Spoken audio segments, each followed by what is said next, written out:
Assalamualaikum warahmatullahi wabarakatuh.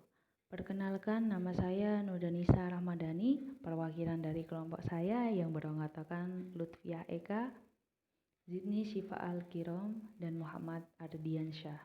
Kami mahasiswa Universitas Muhammadiyah Sidoarjo, semester 3 dari Prodi Ilmu Administrasi Publik.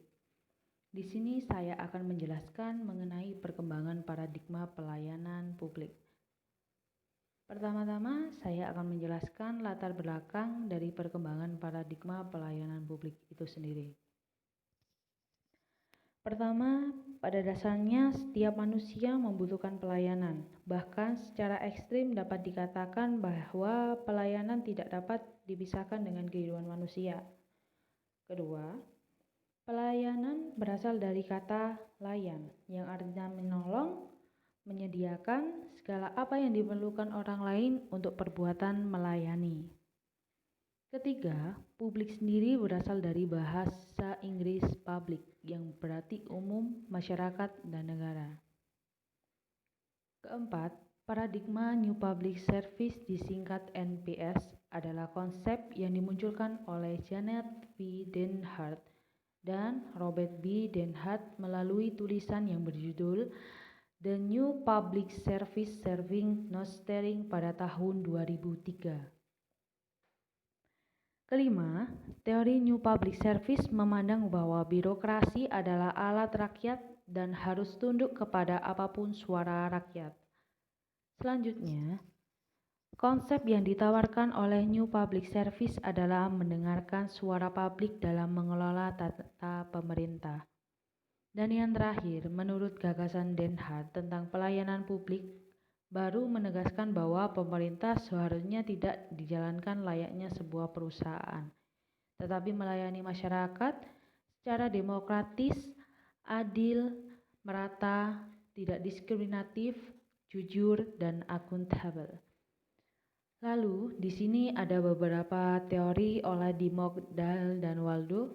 Di sini NPS berakar dari beberapa teori, di antaranya teori tentang demokrasi, kewarganegaraan, model komunitas dan masyarakat sipil, teori organisasi humanis dan administrasi baru, dan yang terakhir administrasi negara postmodern.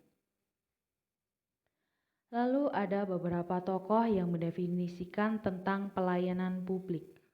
Menurut Rand Minto, pada tahun 2005, pelayanan publik adalah segala bentuk jasa pelayanan baik dalam bentuk barang publik maupun jasa publik yang pada prinsipnya menjadi tanggung jawab dan dilaksanakan oleh instansi pemerintah di pusat, di daerah, dan di lingkungan badan usaha milik negara atau badan usaha milik daerah. Dan juga menurut Keputusan Menteri Pendayagunaan Aparatur Negara Nomor 63 Tahun 2003, pelayanan publik adalah segala kegiatan pelayanan yang dilaksanakan oleh penyelenggara pelayanan publik sebagai upaya pemenuhan kebutuhan penerima pelayanan maupun pelaksanaan kebutuhan peraturan perundang-undangan. Di dalamnya sendiri terdapat unsur-unsur penting dalam pelayanan publik, diantaranya organisasi pemberi atau penyelenggara pelayanan yaitu pemerintah daerah, penerima layanan pelanggan yaitu orang atau masyarakat atau organisasi yang berkepentingan dan kepuasan yang diberikan atau diterima oleh penerima layanan. Terdapat prinsip-prinsip di dalam New Public Service (NPS) seperti berikut. Melayani warga negara bukan customer, mengutamakan kepentingan publik, kewarganegaraan lebih berharga daripada kewirausahaan. Berpikir strategis, bertindak demokratis,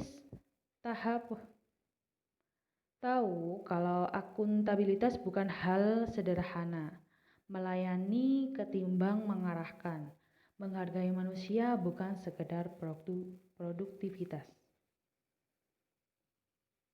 Dan standar pelayanan publik di Indonesia sendiri menurut Keputusan Menteri Nomor 63/M-7/2003 ada beberapa poin, yaitu prosedur pelayanan waktu penyelesaian, biaya pelayanan, produk pelayanan, sarana dan prasarana, kompetensi petugas pelayanan.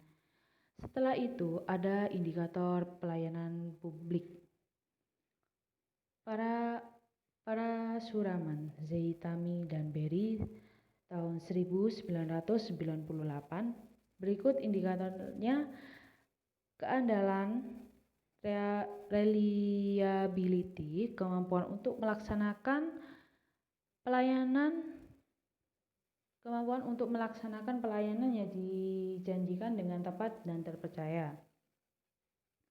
Ketanggapan, responsif, kemampuan untuk membantu pelanggan dan memberikan pelayanan dengan cepat. Keyakinan, confidence, yaitu syarat untuk peduli, memberi perhatian pribadi bagi pelanggan. Berwujud tangible, yaitu penampilan fasilitas fisik, peralatan, personal, dan media komunikasi. Sekian presentasi dari saya. Maaf bila ada kekurangan dan saya ucapkan terima kasih atas waktu dan perhatiannya. Wassalamualaikum warahmatullahi wabarakatuh.